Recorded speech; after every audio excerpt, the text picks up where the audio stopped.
একটি Gmail account আমাদের জন্য কিন্তু খুবই গুরুত্বপূর্ণ। কেননা আমাদের ফোনে যে জিমেল অ্যাকাউন্ট আমরা ব্যবহার করছি সেই জিমেল অ্যাকাউন্টে থাকে কিন্তু বহুত তথ্য। আমাদের ফোনের যেরকম ডেটাবেস, সেই ডেটাবেস কিন্তু স্টোর করা থাকে এই জিমেলে। এছাড়া আমরা গুগল ড্রাইভে বিভিন্ন রকমের ফটো, ভিডিও, অডিও এগুলো রেখে থাকি। এছাড়াও আমাদের যে কন্ট্যাক্ট সেগুলো কিন্তু সেভ থাকে এই জিমেল অ্যাকাউন্টে। এছাড়াও বিভিন্ন ক্ষেত্রে আমাদের যে জিমেল আইডি এটি কিন্তু খুবই প্রয়োজন পড়ে। তো সেক্ষেত্রে আমাদের এই জিমেল অ্যাকাউন্টটি কিন্তু সেভ রাখাও খুবই প্রয়োজন। তো আজকের ভিডিওতে তোমাদের দেখাবো যে তোমরা জিমেল অ্যাকাউন্ট হ্যাক হওয়া থেকে কি করে বাঁচাবে এবং একটি জিমেল পার্মানেন্ট ভাবে তোমরা কিভাবে ব্যবহার করবে। আমরা অনেকেই এরকম করে থাকি, নতুন কোনো ডিভাইসে আমরা নতুন মেল তৈরি করে নিই কোনো ঝামেলা ছাড়াই। এখানে তোমরা একটি জিমেল যদি পার্মানেন্ট ব্যবহার করো, সেই ক্ষেত্রে যদি তোমাদের কোনো ডিভাইস হারিয়ে যায় বা খারাপ হয়ে যায়, সেক্ষেত্রে নতুন কোনো ডিভাইসে এই পুরনো মেলটি লগ ইন করলেই তোমরা যে কন্ট্যাক্ট, ফটো, ভিডিও এগুলোর অ্যাক্সেস তোমরা নিতে পারবে। একাধিক জিমেল ব্যবহার না করে একটি জিমেল ব্যবহার করার সুবিধা তোমাদের বলি। তো আমাদের দরকারি বিভিন্ন অডিও, ভিডিও, ফটো এগুলো কিন্তু আমরা গুগল ড্রাইভে রাখি, যাতে এই জিনিসগুলো আমাদের থেকে হারিয়ে না যায় বা পরবর্তীতে যাতে অ্যাক্সেস করতে পারি। তো সেক্ষেত্রে তোমাদের জিমেলটি যদি তোমরা অ্যাক্সেস না করতে পারো, তাহলে এই ফটো, অডিও, ভিডিওগুলো তোমরা কখনোই অ্যাক্সেস করতে পারবে না।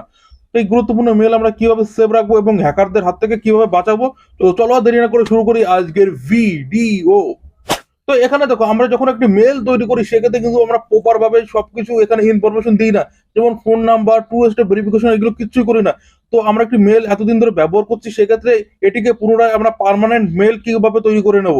আমাদের জিমেলটি সম্পূর্ণভাবে সিকিউরিটির সঙ্গে ব্যবহার করতে হলে আমাদের সর্বপ্রথম আমাদের ফোনে থাকা যে জিমেল অ্যাপটি রয়েছে সেই জিমেল অ্যাপটি ওপেন করে নেব। তো জিমেল অ্যাপটি ওপেন করার পর একদম উপরে রাইটে দেখো আমাদের যে মেল রয়েছে, সেই মেলের যে প্রথম যে ওয়ার্ড, সেই ওয়ার্ড বা তোমাদের যে প্রোফাইল পিকচার সেটি তোমরা দেখতে পাচ্ছ। তো এখানে এই প্রোফাইল পিকচারটার উপর আমরা ক্লিক করবো। তো ক্লিক করার সঙ্গে সঙ্গে বেশ কিছু অপশন তোমাদের সামনে শো করছে। তো সর্বপ্রথম উপরে দেখো রয়েছে home, personal information, data and privacy. তো আমরা যদি বাদিকে একটু সোয়াইপ আপ করি, তো এখানে একটু অপশন তোমরা দেখতে পাবে সিকিউরিটি। তো সিকিউরিটির উপর আমরা ক্লিক করলাম এবং আমরা একটু নিচের দিকে স্ক্রল ডাউন করলাম। তো স্ক্রল ডাউন করার পর মিডিলে বেশ কিছু অপশন রয়েছে। এখানে দেখো রিকভারি ফোন নাম্বার এবং তার নিচে রয়েছে রিকভারি ইমেল। প্রথমে আমরা যে রিকভারি ফোন নাম্বার সেটি এখানে দিয়ে দেবো, কারণ এই রিকভারি ফোন নাম্বার আমরা এখানে দিলে আমরা কখনো যদি এই মেলের পাসওয়ার্ড ভুলে যাই, সেক্ষেত্রে আমাদের পাসওয়ার্ড ফরগেট করতে হবে। তো ফরগেট করার সময় আমরা এখানে যে নাম্বারটি দেবো সেই নাম্বারে ওটিপি আসবে। তো রিকভারি ফোন নাম্বারের অপশনের উপর ক্লিক করার সঙ্গে সঙ্গে আমাদের প্রথমে এখানে যে জিমেলের যে পাসওয়ার্ড রয়েছে সেই পাসওয়ার্ডটি এখানে আমাদের প্রথমে বসিয়ে দিতে হবে। এখানে রিকভারি ফোন নাম্বার অ্যাড করার জন্য বা রিকভারি মেল অ্যাড করার জন্য তোমাদের প্রথমে এখানে যে মেলের যে পাসওয়ার্ড সেটি এখানে বসাতে হবে। তো বসানোর পর নেক্সট আমরা ক্লিক করবো। ক্লিক করার সঙ্গে সঙ্গে আমাদের সামনে অপশন আসবে ফোন নাম্বার দেওয়ার। তো এখানে ফোন নাম্বার বসানোর পরে আমরা যখনই নেক্সটে ক্লিক করবো, আমাদের যে রিকভারি ফোন নাম্বার সেটি এখানে সেভ হয়ে যাবে। এখানে যে রিকভারি মেল যে অপশনটি রয়েছে এখানে আমরা ক্লিক করবো। ক্লিক করার সঙ্গে সঙ্গে আমাদের জিমেলের পাসওয়ার্ড এখানে দিতে হবে। তো পাসওয়ার্ড দেওয়ার পরে আমরা নেক্সটের উপর ক্লিক করবো। নেক্সটের উপর ক্লিক করার সঙ্গে সঙ্গে আমাদের একটি মেল দেওয়ার অপশন চলে আসবে। এখানে মেলটি বসিয়ে আমরা যখনই নেক্সট করবো, আমাদের মেলে একটি পাসওয়ার্ড দেওয়া হবে বা ওটিপি দেওয়া হবে। সেই ওটিপি এখানে বসিয়ে আমরা নেক্সট করলে আমাদের যে রিকভারি যে ইমেল সেটি এখানে সেভ হয়ে যাবে। এখানে আমাদের মেল সেভ রাখার অর্ধেক কাজ কিন্তু কমপ্লিট হয়ে গেছে। তো এতদিন তোমরা যে মেলটি ব্যবহার করছিলে সেই মেলটির পাসওয়ার্ড তোমরা যদি কখনো ভুলে যাও, তো ফরগেট পাসওয়ার্ডে ক্লিক করে তোমরা সহজেই এখান থেকে কিন্তু যে জিমেলের যে পাসওয়ার্ড সেটি ফরগেট করে নিতে পারবে। তো এবার আসে সিকিউরিটির দিকে। হ্যাকারদের হাত থেকে তোমরা যে মেল, সেই মেলটিকে কিভাবে সেভ রাখবে। তো এবার বলি, তুমি যদি কাউকে এই মেল বা পাসওয়ার্ড বলে দাও, সেক্ষেত্রে কিন্তু সেই মেল সেই অ্যাক্সেস করতে পারবে না।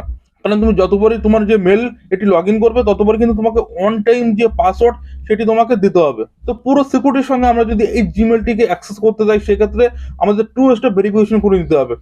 তো সেই আমরা যেখানে রিকভারি মেল এবং রিকভারি যে ফোন নাম্বার অ্যাড করেছিলাম, তার ঠিক উপরেই দেখো রয়েছে টু স্টেপ ভেরিফিকেশন। তো এই টু স্টেপ ভেরিফিকেশনের উপর আমরা ক্লিক করব। তো ক্লিক করার সঙ্গে সঙ্গে আমাদের এখান থেকে যে কোনো একটি ব্রাউজার বেছে নিতে হবে। তো এখান থেকে আমি কোন ব্রাউজারটি বেছে নেবো। তো এখানে দেখো নতুন একটি ইন্টারফেস চলে এসেছে। তো এই টু স্টেপ ভেরিফিকেশন ব্যাপারে সম্পূর্ণ তথ্য এখানে রয়েছে। তো তোমরা কিভাবে এটি অ্যাক্সেস করবে, তো তোমরা চাইলে এটা রেড করে নিতে পারো বা পড়ে নিতে পারো।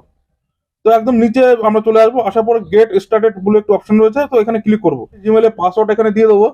জিমেলের পাসওয়ার্ডটি এখানে বসিয়ে আমরা নেক্সটের উপর ক্লিক করলাম। ক্লিক করলেই আমাদের সামনে আরো একটি নতুন ইন্টারফেস চলে এসেছে।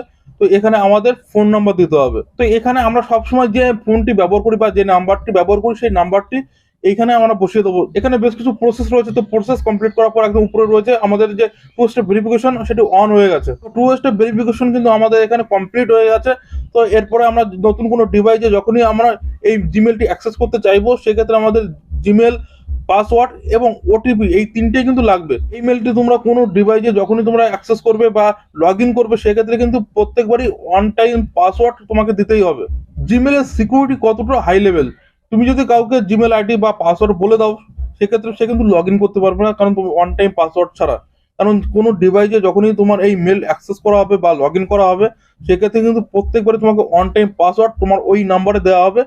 সেই পাসওয়ার্ড ছাড়া কিন্তু কেউ কখনোই অ্যাক্সেস করতে পারবে না তোমার এই জিমেল আইডি। কয়েকটা স্টেপ তোমরা ফলো করেই কিন্তু একটি মেল তোমরা পার্মানেন্ট ব্যবহার করতে পারো, কারণ একটি মেল কিন্তু প্রত্যেকের জন্য খুবই গুরুত্বপূর্ণ। জিমেলে আরো একটি গুরুত্বপূর্ণ বিষয় তোমাদের বলে দিই, প্রত্যেকের ফোনে গুগল ড্রাইভ বলে একটি অ্যাপ থাকে। সেই গুগল ড্রাইভে আমরা 15 GB স্পেস পাই ফ্রিতে ব্যবহার করার জন্য। তো আমাদের ফোনে থাকা অডিও ভিডিও এগুলো আমরা 15 GB পর্যন্ত আমরা গুগল ড্রাইভে রাখতে পারি।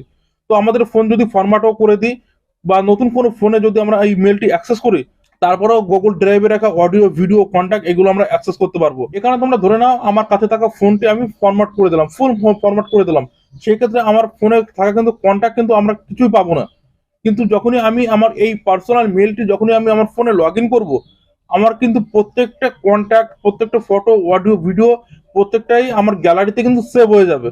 ভিডিওটি হেল্পফুল মনে হলে ভিডিওটি লাইক করে দাও এবং কমেন্ট সেকশনে নিজের মতামত জানাও, সঙ্গে চ্যানেলটি সাবস্ক্রাইব করে দিও, কারণ এইরকম ইন্টারেস্টিং ভিডিও আমি আপলোড করে থাকি। ভিডিওটি প্রত্যেকের সঙ্গে শেয়ার করে জিমেল হ্যাক থেকে নিজে বাঁচাও এবং অন্যকে বাঁচাও। তো আজকের ভিডিও এই পর্যন্ত, ফিরবো নতুন ভিডিওর সঙ্গে, ততক্ষণ ভালো থাকো, সুস্থ থাকো।